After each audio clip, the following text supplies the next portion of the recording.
We do a lot of houses for people that are concerned about environmental factors.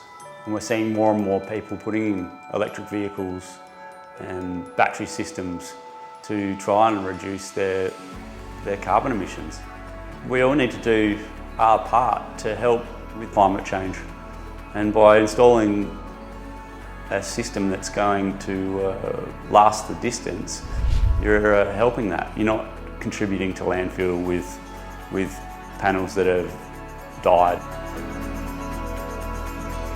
So these people are building these houses, they're looking at the environmental factor as one of the main reasons. So we like working with these people because there's nothing better than a customer ringing up and saying, my power bills have reduced, our carbon emissions have reduced, and people are genuinely happy about doing the right thing, plus they're saving money. So it's good for the environment, it's good for your wallet, it's a win-win situation.